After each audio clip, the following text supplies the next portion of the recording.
All right. Well, let me frame this, and I don't want to. I don't want to have a talking part here. I want to have a listening part because I want to hear how you see things. And so the frame is we've spent the last 11 months in a pandemic, and while the kinds of things that I do from a coaching and counseling perspective are thriving, there's not been a lot of traditional team clock activity. Specifically, I've maintained two large clients. Everybody else has kind of been put on hold. There's been Michelle Sherman had a client that she did during the pandemic. Jeremy Schreifels up in Minneapolis had one client during the pandemic, but that's a small amount of activity compared to what we're used to. And one of the kind of understandings we all have is that the way that coaching and consultation and assessment and training occur in the future may not be the way it has happened in the past. So combine that with the fact that the lease that I signed for this space and the amount of activity that I'm doing in my life, has a trajectory that's 3, 4, 5 years out at this point. So in a way, there's a succession planning conversation to happen as well. Kara, for instance, for a long time has known that I've wanted her to step up more and more in the leadership of this. And, there will be a time sometime in the next 5 years where I'll be wondering what happens next to, this business. And I apologize in advance. I'm across the street from the train, so you're going to hear some background noise here. Going away, I'm thinking about what happens 3 to 5 years from now. Does somebody else step up and take over some leadership? Do we just continue to have it be a tool that everyone has in their toolbox? Does someone buy us and grow it and scale it in some big way? These are all things that could unfold over the next 3 to 5 years. But what we wanted to begin with was, if you're going to continue to stay active with Team Clock as a tool, or become active or more active, how does this work best for you? We have an online assessment that can be done virtually. We needed to do some of our trainings virtually. More and more is going to happen that way. Um, if the next 20 years of your professional life has more Team Clock in it, we want the tools and the methods to fit in a way that best allows you to use them and to serve that up. So a lot of today is having some conversation about what that would look like for you and what would be most helpful. And then whether that's updating the coding of the assessment tool or designing some online training classes or whatever that happens to be, we can kind of get to work in building the tools that you need to be able to be more active in this. I will just give a little bit of update.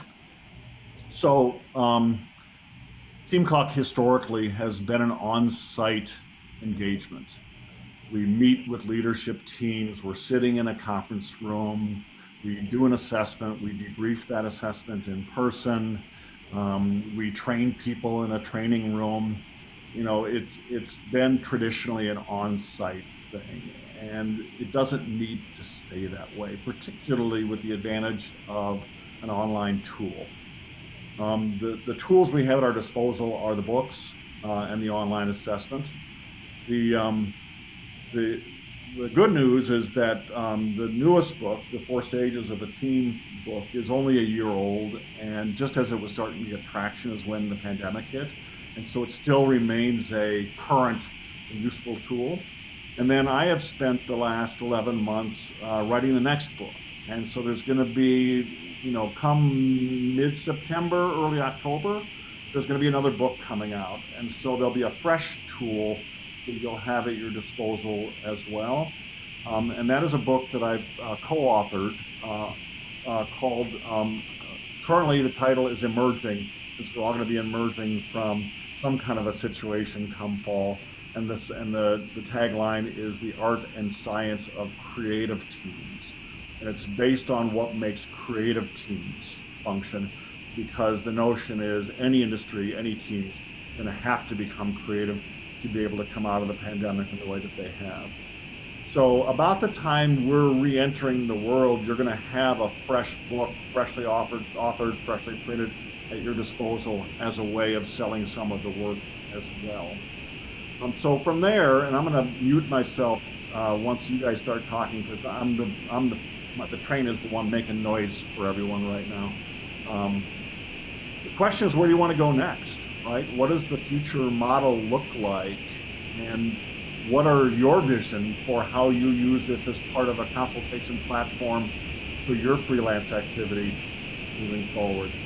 So with that, I'm going to open up for conversation and keep it in gallery view, and whoever steps up can share some ideas. Let's see if it gets quieter if I mute here.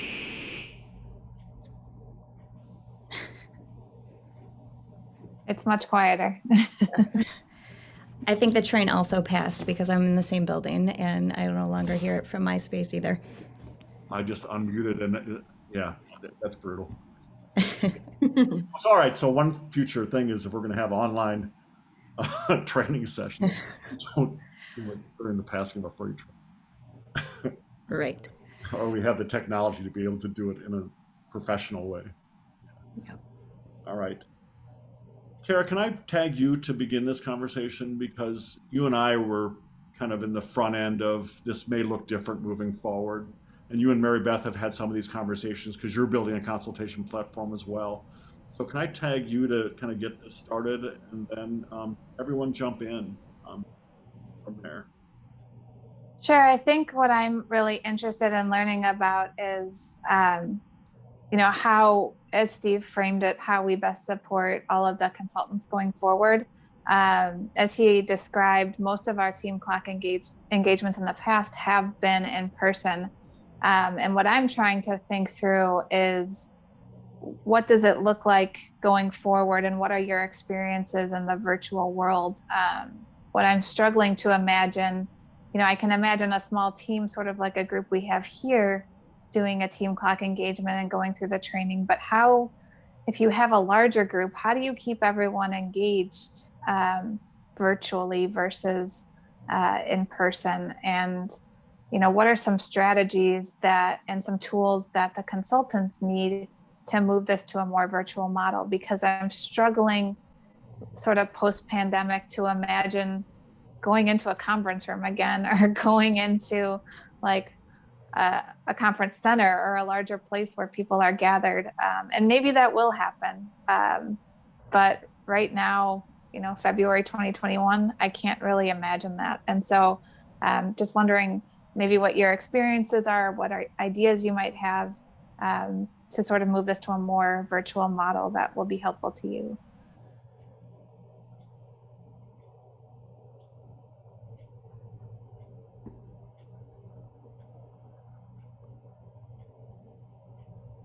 It's hard for me to keep quiet, but I do want to share that I've been making these transitions already, and you're absolutely right. Once you get beyond 4, 5, 6 people, maybe 8 max, a group even this size, there's 7 of us on the call, right? I mean, we can see each other, but it doesn't necessarily lend well to interaction. And so part of what I've done is, broken large groups up into smaller groups and, repeated things.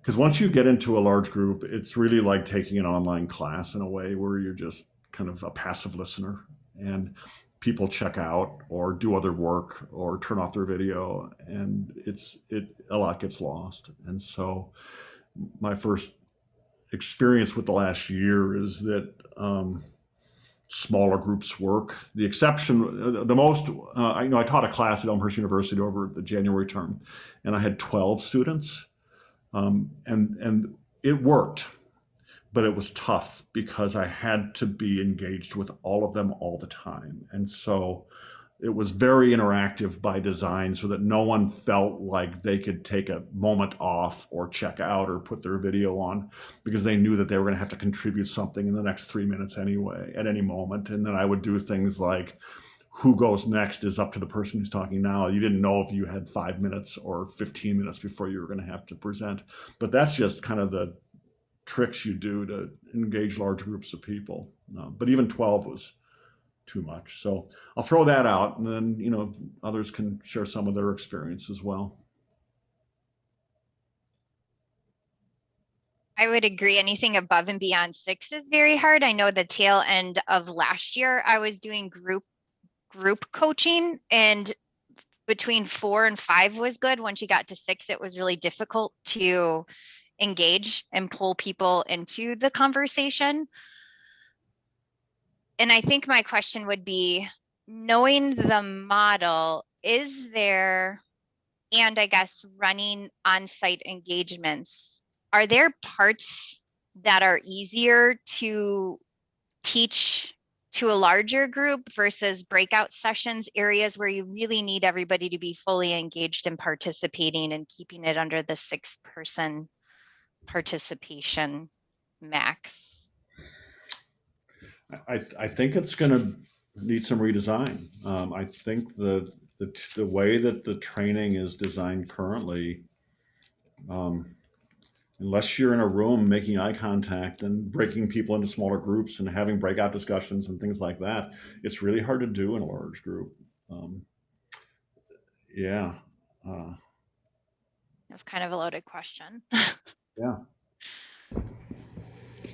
I mean, there is a feature for that. Like, it's teachers use that all the time when they have a larger class where they have breakout groups and check in periodically, and the students don't always know when that's going to be, and so they need to keep on task, and it facilitates the the framework for smaller group conversation in the same way that you would do in a conference center when you have people form little pods of 4 and then reconvene and share their thoughts. So that's one method, but I don't know remind me what the average size of a team clock engagement group would be. Well, it varies, but it's not unusual to have leadership team of 8, 10, 12 people and an employee group of 50 or 60 people. Yeah. Monica, think about, when we were in Denver, what we have 8 people around a table and they were representing a few hundred people outside of there. Mm-hmm. Right. Yep. And so our aim has been in the kind of 60 to 300 employee size with leadership teams of 4 to a dozen people, something like that. Okay. Yeah. So I guess, to your point, Carrie, there's a template in the education industry for using Zoom in chat rooms, and usually there's a technology savvy person that knows how to get people in the right room and so Right. forth. So there's a technology piece to that too, but it can be done. You can have breakout sessions, and then you can bring people in to have them debrief their breakout sessions and things like that. Mm-hmm. Not ideal, but it's an option. Yeah, I think your question, Mary Beth, made me realize that this training in its ideal form virtually is probably very much like how you got your certification training, where there were 4 of us participating, and you and Carrie had breakout times to go do a task and come back and report on that. Kara and I toggled back and forth between our trainings. The way, and that worked pretty well. And so the folks who have been 2 groups of people that have been certified in the past 12 months have done it that way. And that may be the closest thing we have right now to a training model that works well with a handful of people. And then you would probably have the best feedback, like how was that as a learning experience for you to be able to, do some small group didactic stuff and have some breakout time and then come back and report and whatnot. Yeah, I would say because the group was so small and because Carrie and I were able to work together and it was broken up, it wasn't just a teaching. It was more interactive and we got to test and practice. So that, I think, really helped keep us engaged. I'm sure everybody's preference is to be in person, but I think it did work well overall. If there were 4 of us, probably would work really well, but anything above that 4, 6 would get a little tricky. Yeah. Yep. I've got another question.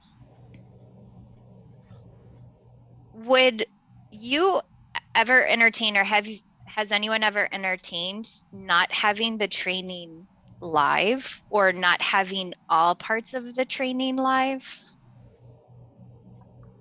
It hasn't been entertained, not because there's any resistance to that. The need hasn't yet presented itself, right? So to be able to build a, um, a platform of training sessions that people can access. Yeah. Okay.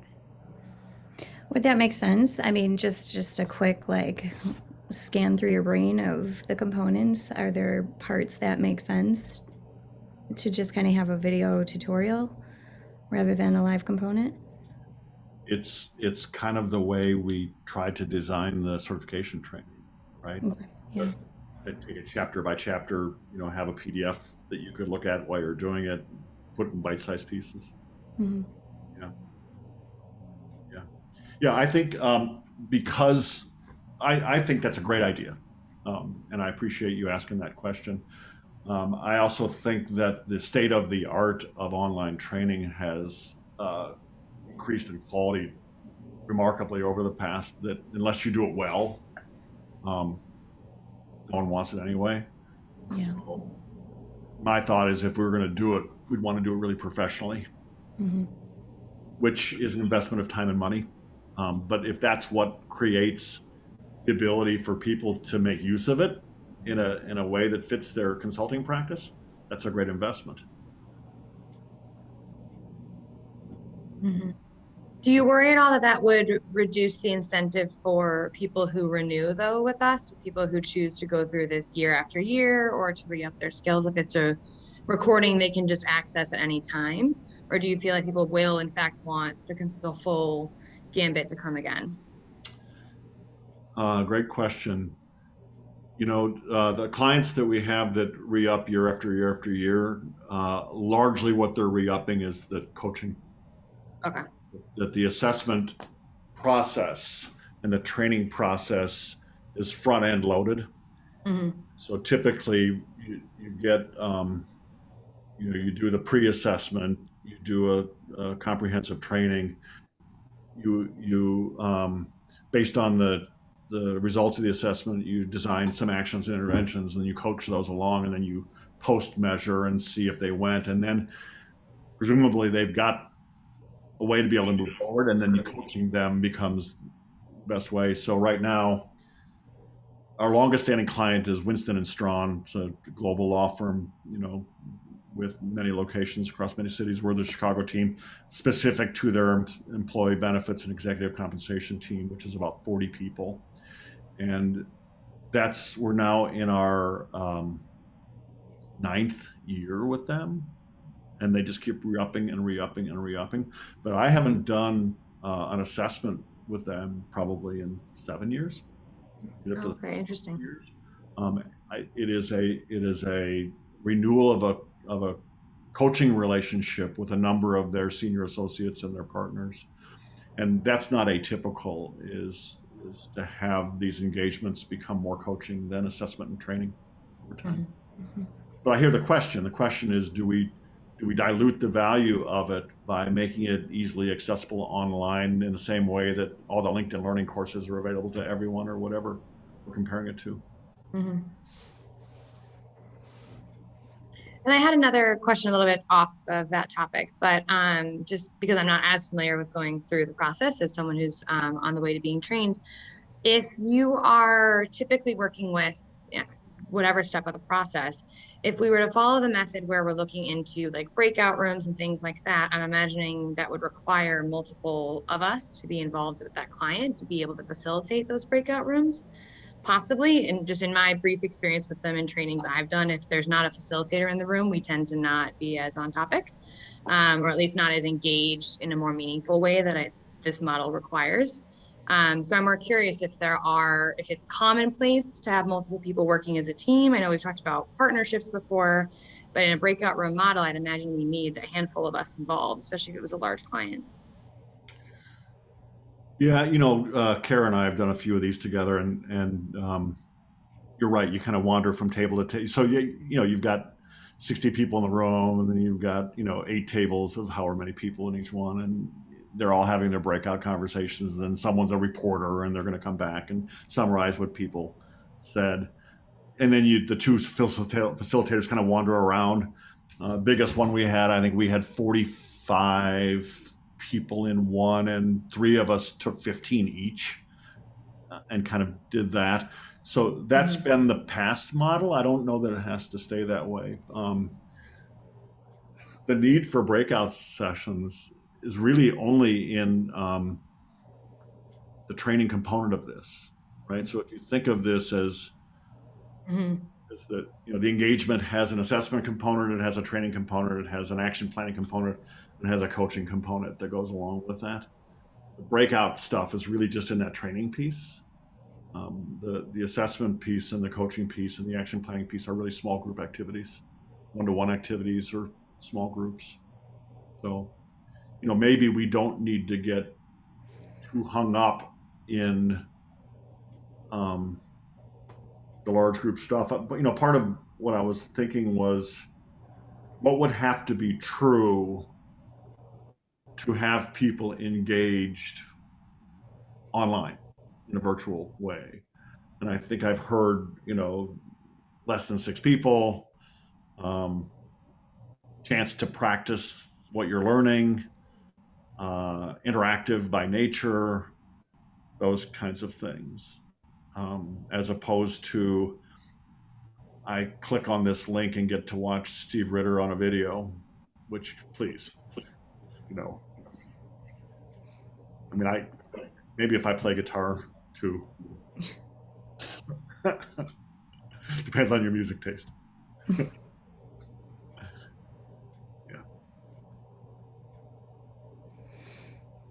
I ask a quick question Yes. regarding the example you gave with the 9-year renewal on coaching? For those 40 executives and leaders, have they been a fairly stable group of 40? And is that maybe one reason why they never went back to the assessment portion of Team Clock? They became more stable over time. At first, it was upside down, and we used the assessment very actively to pinpoint where the areas of vulnerability were. And we lost a lot of. We shed a lot of toxic people. In big law, everyone is poaching from each other's firms anyway. And so then you come back and play that salary offer against what people would do to keep you. So I don't know where the chicken and the egg is here. Did the Team Clock intervention make the group more stable, or did the stability of the group allow us to move into a more coaching oriented thing? Both are probably true. They had a significant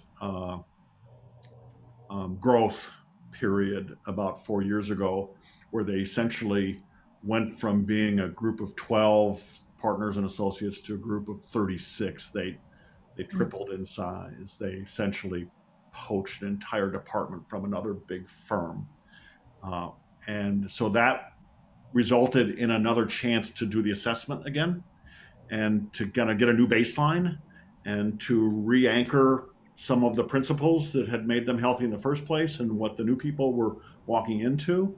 So obviously, any significant change triggers a chance to reassess and to start over. And for those who are engaged in body and they understand that and are always supportive of doing that.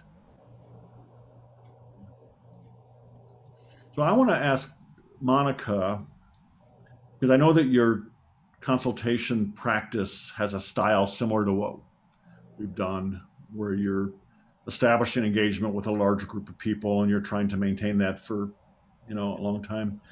Other than your practicum, we've not had a chance to sample this a whole lot, but I'm wondering, in an established consultation practice like the one you have, how does this best fit moving forward, given what's changed in your life? I think for me, the piece that I've literally spent the last 11 months thinking about is Team Clock, in all that it does and all that it represents and all that it offers, is ideal for what we've been experiencing in our homes, in our families, in our businesses, in all of the teams that we represent and are a part of due to this pandemic. And where I've wrestled is how, when it feels like everyone's pumping the brakes on everything and there's not a lot of wiggle room financially and creatively for a lot of people, how do we open those doors?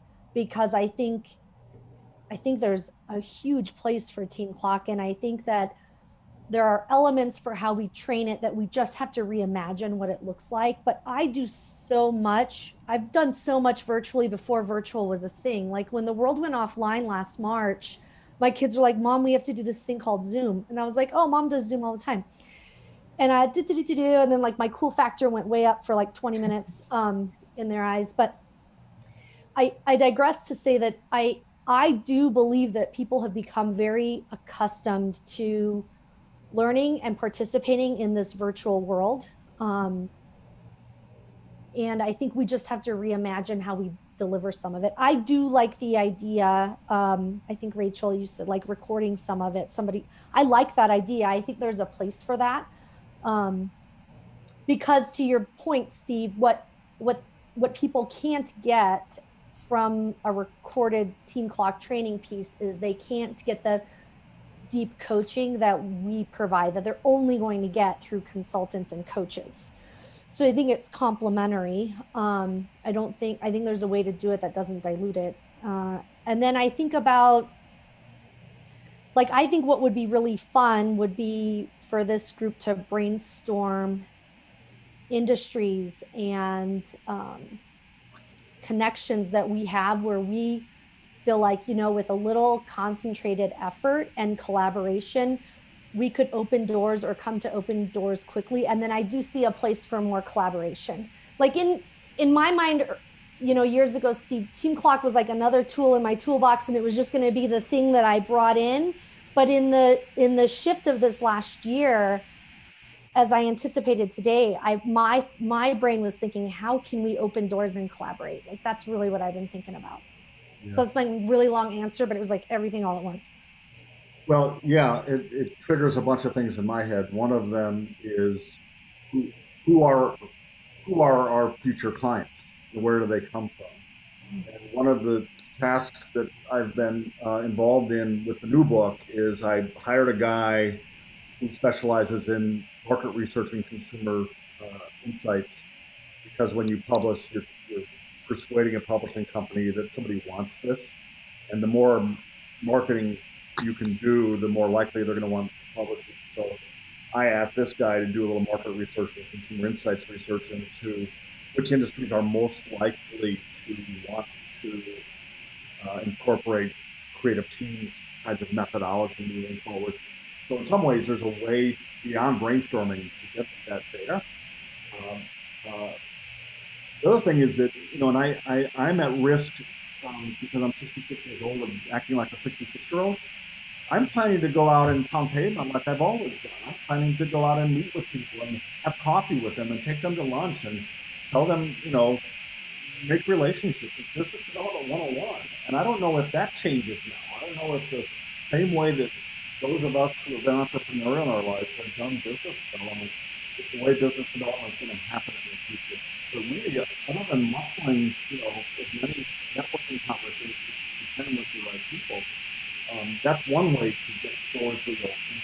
The other is, I got a new book, a new book is a piece of magic to go open as well.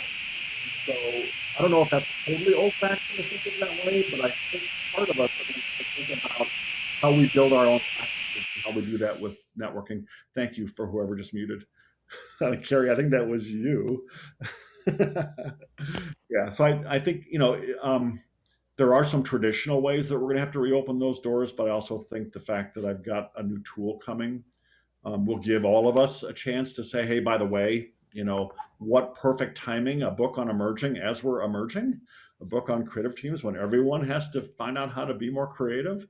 Can you have that come out like middle of September, beginning of October? Perfect, because that's when we're starting to let people back into our buildings again. Mm-hmm. So there's that. as well. But I think, so I agree, because we similarly, Steve, you and I are like the one-on-one connectors, and my whole life background had been in building relationships, one cared for relationship at a time, and getting referred.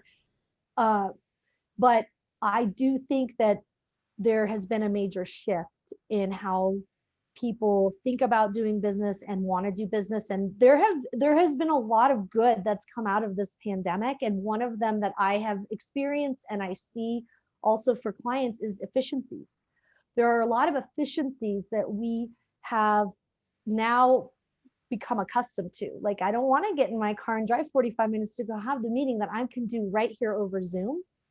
If I feel like I have enough of that relationship, right? And so I think that I do think there are some specific industries that coming out of this, whatever it looks like, I think everyone thought the calendar was going to turn over in January 1st, 2021 with the vaccine on its way, like magically it was all going to be better. And that's not what it looks like.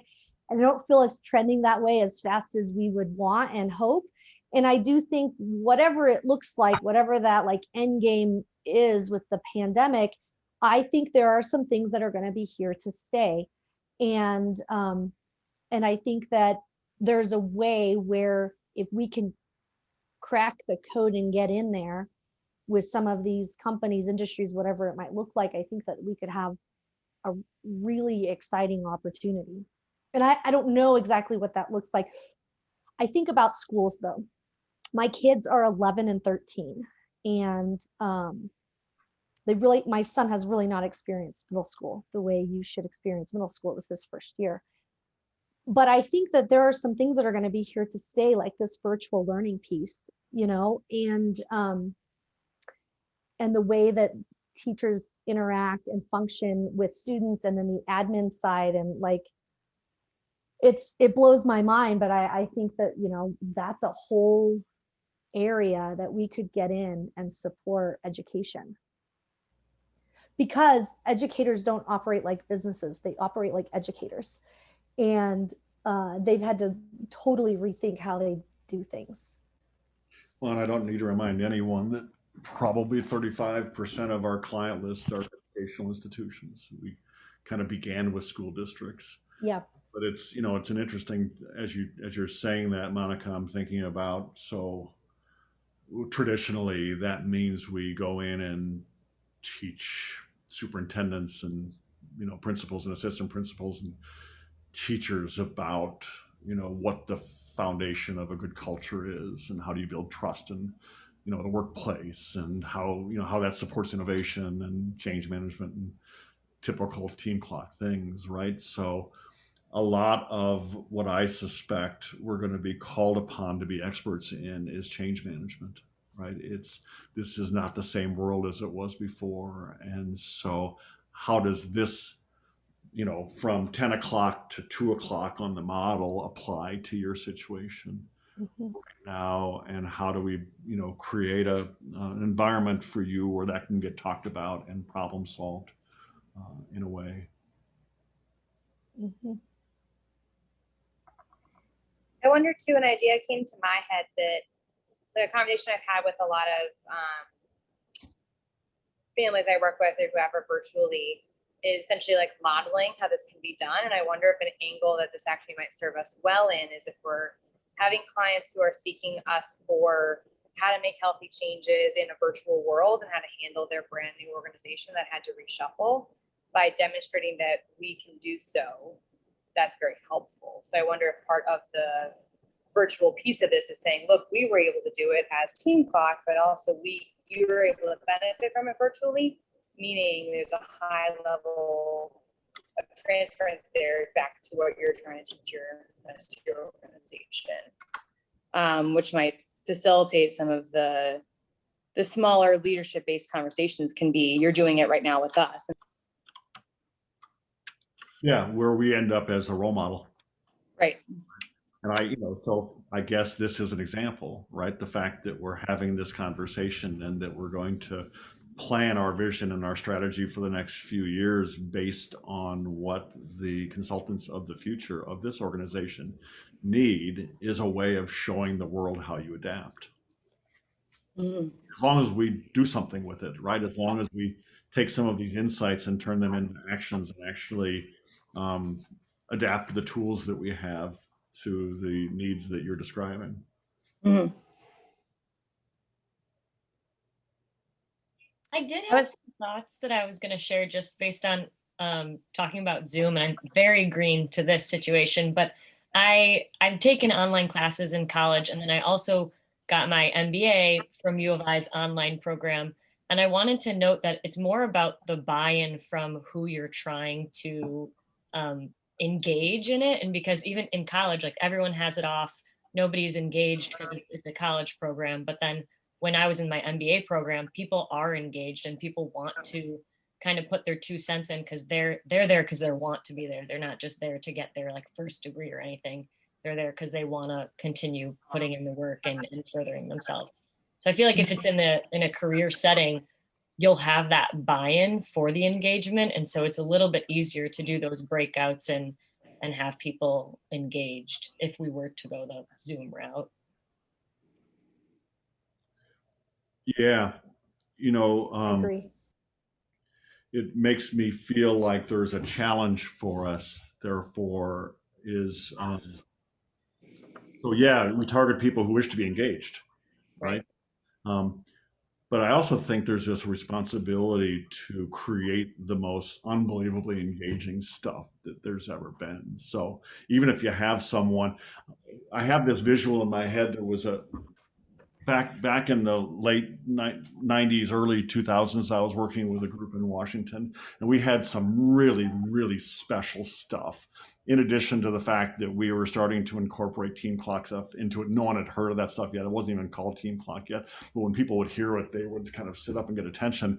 There was also, it was a design firm that we were doing this with, and there was a guy that had figured out all this 3D imaging that no one was doing at the time. So it's kind of like when we renovated our kitchen this year, the designers came in and showed us what it was going to look like before we did it. It was like, wow, that can. So what would happen is we would walk into these situations, and there would be much bigger firms that were winning these deals, and we wouldn't have a chance because we were just these little firms. And then we would pull out the stuff that nobody else had, and you'd have these guys, who had checked out. They're in the room and they're goofing with their phones and they're looking up every once in a while, and then something would happen and they'd go like,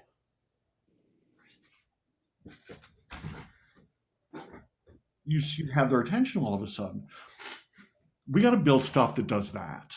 We got to build stuff that is so engaging that even the most bored, checked out person puts his phone down and looks at the camera because it's so cool. That to me is the challenge. And maybe that is, get me going here, right? So someone said to me maybe 4 years ago, so what's next? And I said, well, I'm going to put another book out on the how-to. We got a model, but now we got 300 clients later, and we got to. No, he goes, no, that's not what I meant. Like, what's your next innovation? You're just going to do Team Clock for the rest of your life? Just keep recycling this cycle model over and over and over again? Really? Write another book on it? What's next? So it makes me think like, all right, so our environment has changed dramatically. What really cool comes out of this that we morph Team Clock into? Right now, my current lens is this creative teams thing. It is, we're turning in our final manuscript next week, and so we're gonna be pretty close to having pre-publication readers. Carrie, you're closest to this, so you probably are more objective than I am as the author.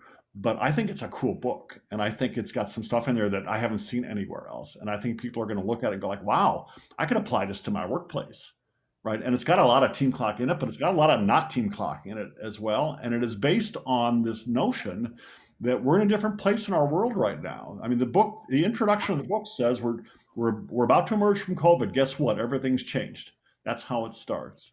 So Carrie, can I tap you on a more objective reaction to this? Because I want to think in terms of what's new. I totally agree. I think, obviously you can't have a totally objective perspective when it's your own book, but I do have that, and I have read most of it and all of it. and it will get people excited because it's different and it has a lot of practical application for what do you do when the old ways don't work. Whether that's, you know, brainstorming an idea or collaborating in different manners or with different types of people than you're accustomed to, or having to turn everything on its head, which, you know, everybody's going to be required to do all of these things in some way. And yeah, I think it will get people excited. I think the way it's presented will absolutely get people excited. It's going to be very consumable for a wide variety of people and a wide variety of teams. So I think that maybe taking some of that material actually and reformatting it for team clock engagement specifically, you know, whether that's on a screen or whether that's in a breakout or whether that's in something that you deliver to them, you know, send something in the mail that they have in hand that will supplement, you know, the engagement online.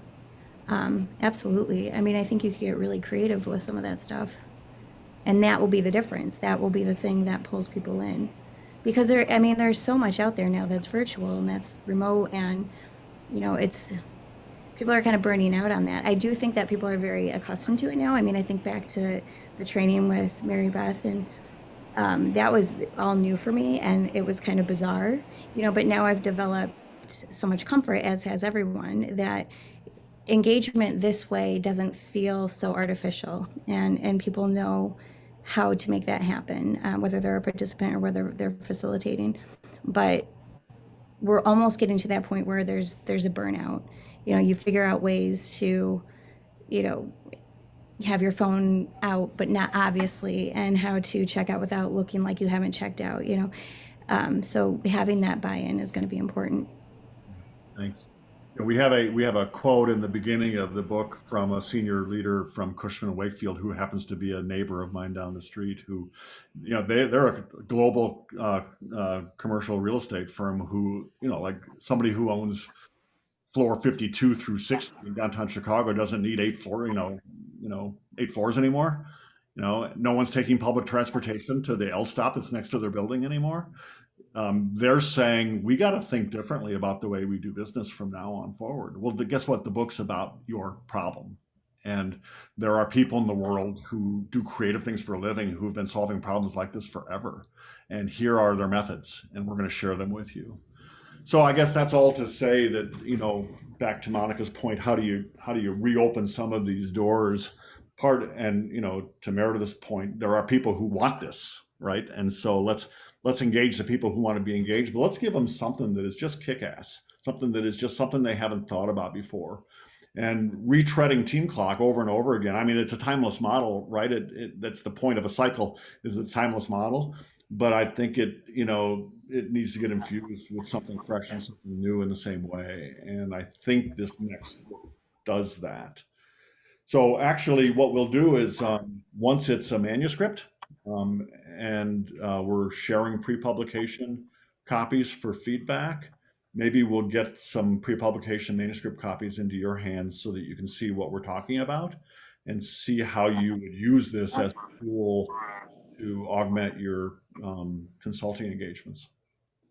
I think that's a great idea. What is that time horizon? I don't know enough about writing books. Well, typically from the moment, this one is going to be a very, very different book in that it isn't just paragraphs on paper, turn pages until it's done.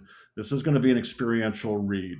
This is going to be a book that you read backwards, read forwards, put bookmarks in, stay on the same page for a couple of days, share with people, that kind of a read. So I say that because it takes longer to produce a book like that.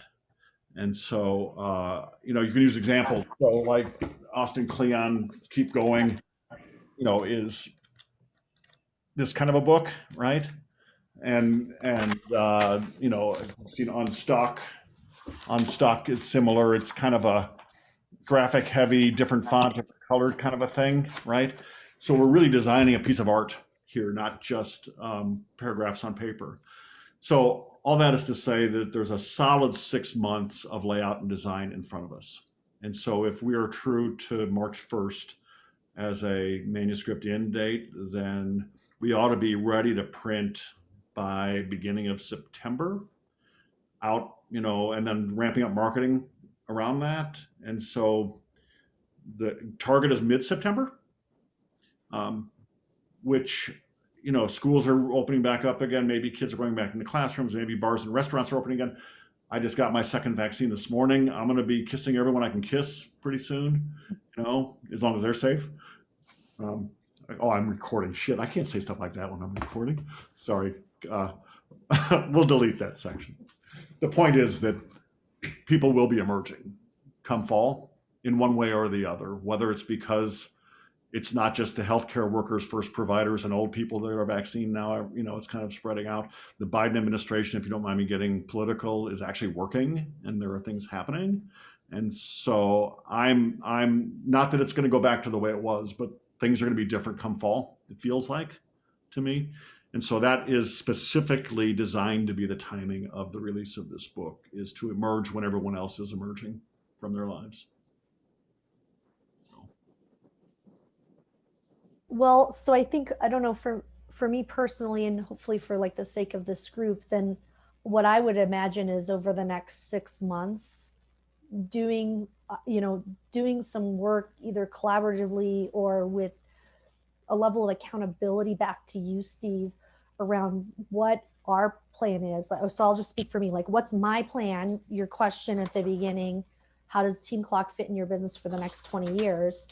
So if that's the catalyst, the question, okay, then what in the next 6 months am I going to do to position myself, my potential clients, my existing clients, to use this new book as the stick of dynamite that we're going to need. And I think we're going to come back awesome in the fall too. I'm so close to the financial services world, Steve, and you know this too. Like, my talk with my husband often, like I sense we're going to have like a roaring 20s again.